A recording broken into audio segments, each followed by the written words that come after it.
की शुरुआत एक बाप और बेटी की जोड़ी से होती है जो अपनी छुट्टियों के दौरान वेस्टर्न नॉर्वे में मौजूद ट्रोल पहाड़ी पर चढ़ रहे थे। और उस पहाड़ी के ऊपर पहुंचने के बाद टोबियस ने अपनी बेटी नोरा को लेजेंडरी ट्रोल्स के बारे में बताया। माना जाता है कि हजारों साल पहले ये बहुत बड़े ट्रोल्स पूरी दुनिया में घूमा करते थे, पर फिर एक दिन किसी ने इन ट्रोल्स पर जादू करके इन्हें पत्थर की मूर्तियों में बदल दिया। पर वहीं इन पुरानी कहानियों पर विश्वास करने वाले टोबियस का मानना था कि ये ट्रोल्स अभी भी नॉर्वे की पहाड़ियों में ही छुपे हुए हैं और वो कभी ना कभी दोबारा से जिंदा हो जाएंगे। ये बात सुनकर नोरा को भी इसमें काफी दिलचस्पी आने लगी। लेकिन इसके 20 साल बाद जब नोरा बड़ी हो गई तो उसका इन कहानियों और जादू पर से विश्वास उठ गया और अब वो सिर्फ मॉडर्न साइंस पर ही भरोसा करती थी। अब वो एक पेलियंटोलॉजिस्ट बन चुकी थी। दरअसल पेलियंटोलॉजिस्ट ऐसे साइंटिस्ट होते हैं जो धरती के नीचे मिलने वाले पुराने जानवरों के अवशेषों को देखकर बीते हुए समय के बारे में चीजें पता लगाते हैं। 6 महीने की कड़ी मेहनत के बाद आज आखिरकार उसे एक बेहतरीन फॉसिल मिल गया था, जिसकी खुशी में उसने अपने दोस्तों के साथ पार्टी करने का फैसला किया।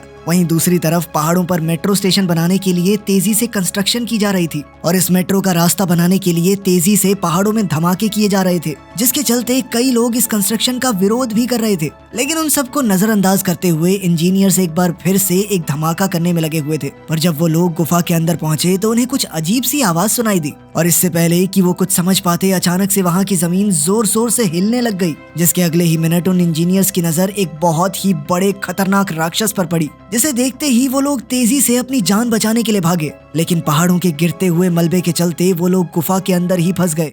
कुछ ही देर में इस हादसे की खबर नॉर्वे की आर्मी के हेडक्वार्टर्स में भी पहुंच गई, जिसके बाद जनरल ने एक जहाज को उस जगह की साफ तस्वीरें खींचने के लिए बुलाया ताकि वो लोग अच्छे से समझ पाएं कि आखिर वहां हुआ क्या है। इसके साथ ही जनरल ने इस बारे में प्राइम मिनिस्टर को भी सूचित करने का आदेश दिया और थोड़ी देर बाद ही नॉर्वे की प्राइम मिनिस्टर अपने एडवाइजर आंद्रियस के साथ तुरंत ही मिलिट्री बेस के लिए निकल गई, जहाँ रास्ते में उनकी मीटिंग डिफेंस मिनिस्टर से हुई, जिसने उन्हें बताया कि इस हादसे में कम से कम 50 से ज्यादा लोग मारे गए हैं। और इसके बाद उन्हें इस जगह की कुछ तस्वीरें दिखाई गई जिसमें धरती के अंदर काफी बड़े बड़े छेद दिखाई दे रहे थे और इन्हें देखते ही आंद्रियस को लगा कि ये किसी बहुत बड़े जीव के पैरों के निशान थे। लेकिन वो इन चीजों पर बोलने लायक नहीं था और उसकी बात को तुरंत ही अनसुना कर दिया गया। उधर नोरा अभी भी अपने दोस्तों के साथ पार्टी कर रही थी, पर तभी अचानक वहाँ एक आर्मी हेलीकॉप्टर आया जिसमें से एक फौजी उतरा और उसने नोरा को बताया कि उसे अभी के अभी प्राइम मिनिस्टर से मिलने के लिए बुलाया गया है। और ये जानकारी मिलते ही नोरा बिना समय बर्बाद किए उसी हेलीकॉप्टर में बैठकर मिलिट्री बेस के लिए निकल गई। उसके वहाँ पहुँचते ही आंद्रियस उसे एक कमरे में ले गया जहाँ सभी टॉप रैंक ऑफिसर्स के साथ साथ खुद प्राइम मिनिस्टर भी बैठी हुई थी। और अभी तक जितनी जानकारी उन्हें मिली थी उसके मुताबिक सभी को लग रहा था कि शायद ये सब कुछ किसी जानलेवा गैस की वजह से हुआ था। लेकिन नोरा इस बात से सहमत नहीं थी और तस्वीरों में मिले पैरों के निशानों से उसे भी लग रहा था कि शायद ये कोई बहुत बड़ा प्राचीन जानवर है जो दोबारा जिंदा हो गया है। इस चीज पर आंद्रियस के पास भी कुछ सुझाव थे, लेकिन उसने ये बातें सबके सामने बोलना सही नहीं समझा। और वहीं बाकी गवर्नमेंट ऑफिसर्स को नोरा की ये बात सिर्फ एक मजाक लग रही थी और उनके मुताबिक इस सब के पीछे कोई प्राचीन जानवर हो ही नहीं सकता। इतने साल से खा क्या रहा था, मरा कैसे नहीं वो। पर तभी सिगरेट नाम की एक कंप्यूटर जीनियस उस कमरे में आई और उसने सभी के सामने इस हादसे का एक वीडियो रखा जो उसने बहुत मुश्किल से ढूंढा था। और जैसे ही उसने वीडियो प्ले किया तो कमरे में मौजूद सभी लोग हैरान रह गए, क्योंकि उस वीडियो में 150 फीट लंबा एक बहुत बड़ा राक्षस था। और अब इस वीडियो से ये साफ हो चुका था कि 150 फुट लंबा एक जीव नॉर्वे की पहाड़ियों के बीच घूम रहा है। उधर लेस्गा नाम के गांव में एक बूढ़ा दंपति जोड़ा अपने घर में शांति से समय बिता रहा था कि तभी उन्हें किसी के दहाड़ने की आवाज सुनाई दी और कुछ ही सेकंडों बाद उनके घर का सारा सामान जोर जोर से हिलने लग गया। उन दोनों को लगा कि शायद भूकंप आया है और इसीलिए वो लोग अपने घर में बने सीक्रेट रूम में घुस गए। और जब वो लोग सब कुछ शांत होने के बाद बाहर निकले तो उन्होंने देखा कि उनका पूरा घर तबाह हो चुका था और उसके साथ साथ आसपास के एरिया में भी काफी तबाही मची हुई थी। उधर नोरा अब इस हादसे की जांच करने के लिए पूरी तरह से तैयार थी और सभी ऑफिसर्स की सहमति से प्राइम मिनिस्टर ने उसे साइंटिफिक एडवाइजर के तौर पर नियुक्त कर दिया। मीटिंग खत्म होते ही आंद्रियास ने नोरा को लेस्गा में हुए हादसे के बारे में बताया, जिसके तुरंत बाद वो लोग एक हेलीकॉप्टर में बैठकर लेस्गा के लिए निकल गए, जहां रास्ते में उन दोनों ने एक दूसरे से काफी बातें भी की। जिस दौरान एंड्रियास ने नोरा से उसके पेलियंटोलॉजिस्ट बनने की वजह पूछी, जिस पर नोरा ने उसे बताया कि उसे बचपन से ही नेचर से प्यार था और वो अपने आसपास की दुनिया को और अच्छे से जानना चाहती थी। साथ ही उसने आंद्रियास को अपने पिता टोबियस के बारे में भी बताया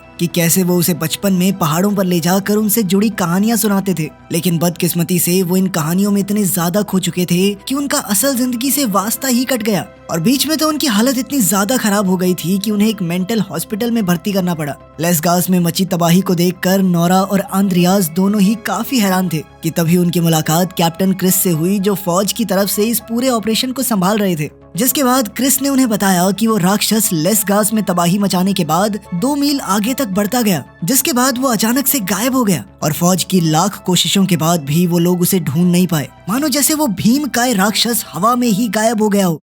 इसके बाद उन लोगों ने उस बूढ़े कपल से पूछताछ की जो उस वक्त तक काफी ज्यादा डरे हुए थे। उनके सीक्रेट रूम में छुपने की वजह से उन्हें कुछ ज्यादा तो नहीं पता था, पर फिर भी उस बुजुर्ग औरत ने उन्हें बताया कि उसे किसी जानवर के दहाड़ने की आवाज सुनाई दी थी, जैसे मानो किंग कॉन्ग उन पर हमला करने वाला हो। पर ये जानकारी किसी भी नतीजे तक पहुंचने के लिए काफी नहीं थी और इसीलिए नोरा ने खुद ही आसपास जांच करना शुरू कर दिया, जिस दौरान उसे एक काफी अजीब सी महक आई जो उसे एक बहुत बड़े फुटप्रिंट तक ले गई। नोरा ने तुरंत ही उस पैर के निशान की जांच करना शुरू किया, पर उसकी लाख कोशिशों के बाद भी उसे वहाँ कोई बायोलॉजिकल सब्सटेंस नहीं मिला जिससे वो उस राक्षस की जांच करवा सके। और अब जब उनके सामने कोई रास्ता नहीं बचा था तो आखिरकार नोरा ने अपने पिता से मदद लेने का फैसला किया, जो उस वक्त काफी दूर एक पहाड़ पर रहते थे, जहां जल्द से जल्द पहुंचने के लिए नोरा, आंद्रियास और कैप्टन क्रिस ने एक हेलीकॉप्टर का इस्तेमाल किया। पर जैसे ही वो लोग वहां पहुंचे तो टोबियस ने उन पर बंदूक तान दी, लेकिन अपनी बेटी नोरा को वहां देखकर वो अगले ही सेकंड शांत हो गया, जिसके बाद उसने सभी को अपने घर के अंदर बुलाया, जहां इतने सालों बाद भी वो ट्रोल्स पर रिसर्च कर रहा था। और जैसे ही उन लोगों ने टोबियस को वो वीडियो दिखाई तो वो हैरान हो गया और उसने सिर्फ एक ही बात बोली, वो आ गए हैं। लेकिन नोरा को फिलहाल कुछ भी समझ नहीं आ रहा था और इसीलिए उसने अपने पिता से एक साइंटिफिक एक्सप्लेनेशन मांगी ताकि वो लोग इससे बचने का रास्ता ढूंढ सकें। लेकिन टोबियस अपनी रिसर्च पर अड़ा रहा और उसके मुताबिक ट्रोल्स नॉर्वे से इसलिए गायब हुए क्योंकि वहाँ पर सभी लोगों ने ईसाई धर्म अपना लिया। और साथ ही उसने बताया कि वो इस राज का खुलासा कई साल पहले करने वाला था, लेकिन उसे तो चुप करवाने के लिए पागल खाने भेज दिया गया। इसके बाद उसने अपना बैग उठाया और उन सभी को एक खास जगह पर चलने को कहा, जिसके बाद वो लोग हेलीकॉप्टर में थोड़ी देर तक उड़ने के बाद आखिरकार टोबियस की बताई हुई जगह पर पहुंच गए, जहां पहुंचते ही उसने उस जगह की जांच करना शुरू कर दिया। और कुछ देर तक आसपास देखने के बाद उसे एहसास हुआ कि वो जगह पूरी तरह से बदल चुकी थी। वहीं दूसरी तरफ नोरा को एक बार फिर से वही महक आई जिसका नाम उसने हाइपर नेचर रखा हुआ था। और इससे पहले कि वो कुछ समझ पाते तभी नोरा की नजर वहां मौजूद एक बहुत बड़े जीव पर पड़ी और ये कोई और नहीं बल्कि वही ट्रोल था जिसने खुद को आसपास की जगह में छुपाया हुआ था। पर खुशकिस्मती से सभी लोग समय रहते हेलीकॉप्टर में बैठकर वहां से निकल गए और जैसे ही वो लोग एक सेफ जगह पर पहुंचे तो उन्होंने इंटरनेट के जरिए उस ट्रोल को सरकार को दिखाया। सभी लोग इतने बड़े ट्रोल को देखकर काफी ज्यादा हैरान थे और अब जब सभी लोगों को ट्रोल्स की असलियत पर विश्वास हो गया था तो जल्द ही प्राइम मिनिस्टर ने ट्रोल्स के खिलाफ एक आर्मी ऑपरेशन की शुरुआत कर दी, जिसकी कमान कैप्टन क्रिस के हाथ में थी। और प्राइम मिनिस्टर से ऑर्डर्स मिलते ही फौज ने तुरंत उस ट्रोल पर खतरनाक ऑपरेशन की शुरुआत कर दी। लेकिन फौज की सबसे खतरनाक मिसाइल्स का भी उस ट्रोल के ऊपर कोई असर नहीं हो रहा था, वो उसका कुछ नहीं बिगाड़ पा रहे थे। और जैसे ही उस ट्रोल ने एक सिपाही को खाया तो टोबियस उसे शांत करने के लिए उसके सामने चला गया। वो ट्रोल शुरुआत में टोबियस की बात सुन भी रहा था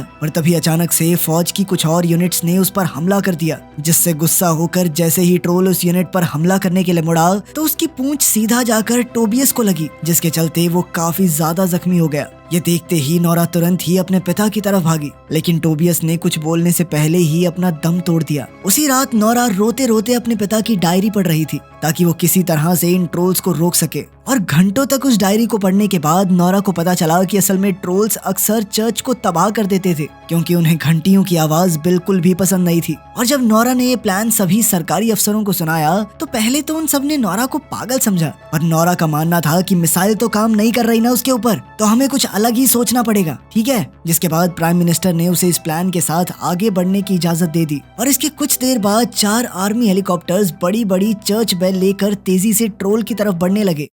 नोरा के इस प्लान ने शुरुआत में तो कामयाबी दिखाई, पर जल्द ही उस ट्रोल ने खुद पर काबू पाते हुए उन चारों हेलीकॉप्टर्स को तबाह कर दिया। और अब वो इतने ज्यादा गुस्से में आ गया कि उसने चारों तरफ तबाही मचानी शुरू कर दी। पर इसी बीच उस ट्रोल ने एक बच्चे की जान भी बचाई थी, जो कि ये साफ दिखाता था कि उस ट्रोल के अंदर भी शायद एक दिल है। इस हादसे के बाद दुनिया भर के न्यूज चैनल्स ने ये खबर दिखाना शुरू कर दिया, जिसके चलते आम नागरिकों में दहशत का माहौल बन गया था। और ठीक उसी वक्त प्राइम मिनिस्टर ने देश में इमरजेंसी डिक्लेयर करते हुए ओस्लो शहर और उसके आसपास के इलाकों को जल्द से जल्द खाली करने के आदेश दिए, क्योंकि ट्रोल तेजी से ऑस्लो शहर की तरफ ही बढ़ रहा था। उधर अपने नाकामयाब प्लान के चलते नोरा को साइंटिफिक एडवाइजर की पोस्ट से निकाल दिया गया और दूसरी तरफ आंद्रियास को गवर्नमेंट के अगले प्लान के बारे में पता चल गया, जिसमें वो लोग ऑस्लो के आसपास के शहरों में बड़े बड़े बम धमाके करके ट्रोल को खत्म करना चाहते थे। लेकिन आंद्रियास के पास इसे रोकने की पावर भी नहीं थी, इसीलिए उसने इस फालतू नौकरी से इस्तीफा दे दिया। हजारों लोग अपने घर और शहर छोड़कर भाग रहे थे, जिनमें नोरा और आंद्रियास भी शामिल थे। इधर नोरा को इस बात का दुख था कि वो देश को इस समस्या से नहीं निकाल पाई और इसीलिए उसने एक बार फिर अपने पिता की डायरी को पढ़ना शुरू कर दिया। इस बार उसकी नजर सिंडिंग नाम पर पड़ी, जो कई बार रिपीट हो रहा था। पर जब उसने इस बारे में आंद्रियास से बात की तो उसने बताया कि असल में सिंडिंग एक राजकुमार था जो ऑस्लो में एक महल में रहता था और इस वक्त वो देश का सबसे अमीर आदमी था। अब नोरा को लग रहा था कि शायद उनको महल में कोई सुराग मिल सकता है, इसीलिए उसने आंद्रियास से तुरंत ही गाड़ी को महल की तरफ मोड़ने को कहा। महल में पहुंचते ही उनकी मुलाकात राइकर्ड सिंडिंग से हुई, जो पहले से ही उनका इंतजार कर रहा था। जिसके बाद वो उन्हें महल के अंदर लेकर गया और आखिरकार उसने नॉर्वे के ट्रोल्स के राज से पर्दा हटाया। असल में टोबियस बिल्कुल सही था और प्राचीन समय में ट्रोल्स नॉर्वे की धरती पर घूमते थे। इसके बाद सिंडिंग उन्हें एक अंडरग्राउंड गुफा में लेकर गया, जहां उसने बताया कि असल में उसने ही टोबियस की जिंदगी बर्बाद की थी ताकि उनका सच बाहर ना आ जाए। और जब टोबियस सच में काफी करीब पहुंच गया था तो सिंडिंग ने ही उसे मेंटल हॉस्पिटल भेजा था और वो राज असल में महल के नीचे दबे हुए ट्रोल्स के कंकाल थे, जो सालों से सिंडिंग्स ने दुनिया से छुपाए हुए थे। और तो और ये महल तक ट्रोल किंग की गुफा के ऊपर बनाया गया था, जब ट्रोल किंग और उसके पूरे परिवार को क्रिश्चियंस ने खत्म कर दिया था। और असल में अब जो ट्रोल पूरे देश में तबाही मचा रहा था वो कोई और नहीं बल्कि ट्रोल किंग ही था, जो सिर्फ अपने घर जाने की कोशिश कर रहा था। इसके बाद सिंडिंग ने उन्हें बताया कि ट्रोल्स के लिए उनका परिवार सबसे ज्यादा जरूरी होता है और नॉर्वे की क्रिश्चियनाइजेशन के दौरान ट्रोल किंग को जबरदस्ती पहाड़ों में भेज दिया गया था, पर अब धमाकों की वजह से वो वापस आ गया है और अब वो ऑस्लो सिर्फ अपने परिवार से मिलने आ रहा है। लेकिन नोरा और आंद्रियास तब ज्यादा हैरान हुए जब उन्हें पता चला कि असल में उनके सामने ट्रोल परिवार के कंकाल पड़े थे और जैसे ही नोरा ने उनके ऊपर यूवी लाइट मारी तो उनकी हड्डियां अचानक पिघलने लग गई, जिसका मतलब था कि ट्रोल्स यूवी लाइट को नहीं झेल सकते। इसके बाद नोरा ने सिंडिंग से उसकी सबसे बड़ी गाड़ी मांगी, जिसके बाद सिंडिंग ने रानी का सबसे पसंदीदा ट्रक उसके हवाले कर दिया। इसके बाद उसने कैप्टन क्रिस को फोन करके इस प्लान के बारे में बताया, जिसमें वो लोग ट्रोल किंग को एक जाल में फंसाकर उस पर यूवी लाइट से हमला करने वाले थे और इसके लिए उन्हें कई सारी बड़ी बड़ी यूवी लाइट्स चाहिए थी। उधर एंड्रियास ने तुरंत ही अपनी दोस्त सिग्रिड को फोन करके कहा कि कैसे भी करके ऑस्लो बॉम्बिंग प्लान को लेट करवाओ। खुशकिस्मती से सिग्रिड एक कमाल की हैकर थी और उसने चुपचाप बिना किसी को बताए मिसाइल्स को फायर होने से ही रोक दिया। उधर नोरा और आंद्रियास अपने ट्रक में ट्रोल किंग के बच्चे का स्कल लेकर घूम रहे थे और जानबूझकर ट्रोल किंग का ध्यान उस पर खींचने की कोशिश कर रहे थे, पर ये सब करके वो सिर्फ ट्रोल किंग को यूवी लाइट ट्रैप के पास ले जाना चाहते थे। और जैसे ही ट्रोल ने उस स्कल को तोड़ा तो उसे एहसास हुआ कि असल में अब उसके परिवार का कोई नहीं बचा है और वो इस बात से और गुस्से में आ गया। उधर मिलिट्री बेस में सिंग्रिड को हैकिंग करते हुए रंगे हाथों पकड़ लिया गया, लेकिन तभी जनरल ने भी उसकी बात समझते हुए प्लान को खारिज कर दिया, क्योंकि अभी भी उस वक्त वहाँ कई सारे आम नागरिक मौजूद थे जो इन धमाकों में मारे जाएंगे। उधर नोरा और आंद्रियास किसी तरह से ट्रोल को लाइट ट्रैप तक लाने में कामयाब हो गए और उसके वहां पहुंचते ही कैप्टन क्रिस की पूरी टीम ने एक साथ अपनी लाइट्स ऑन कर दी और अब उनका प्लान कामयाब भी हो गया था, क्योंकि धीरे धीरे वो ट्रोल जलने लग गया। लेकिन उसे इस तरह तड़पता हुआ देखकर अचानक से नोरा का मन बदल गया और उसने एक एक करके सभी यूवी लाइट्स को बंद कर दिया, क्योंकि वो उसकी जिंदगी बचाना चाहती थी। लेकिन तब तक काफी देर हो चुकी थी, क्योंकि ठीक उसी समय सूरज उग गया। सूरज की रोशनी जैसे ही ट्रोल किंग पर पड़ी तो वो कमजोर होकर जमीन पर गिर पड़ा और एक पत्थर में बदल गया। उसकी मौत को देखकर नोरा को अंदर ही अंदर काफी दुख हुआ। जहां सभी लोग जश्न मना रहे थे, वहीं आंद्रियास और नोरा को अब भी ये चिंता सता रही थी कि कहीं इस देश में और ट्रोल्स तो नहीं बचे हुए। तभी प्राइम मिनिस्टर भी वहां पहुंच गई और वो नोरा के काम से इतनी ज्यादा खुश थी कि उनके पास उसकी तारीफ करने के लिए शब्द तक नहीं थे, लेकिन उनकी मुस्कुराहट उनकी खुशी को साफ जाहिर कर रही थी। कुछ दिन बाद वही हुआ जिसका डर था। अचानक से कई पत्थर दोबारा से हिलने लग गए, जिसके बाद अब एक और ट्रोल नॉर्वे के लोगों पर कहर मचाने के लिए पूरी तरह से तैयार था। मुझे तो ट्रोल किंग के लिए बुरा लगा, आखिर बंदा अपने घर ही तो जाना चाहता था।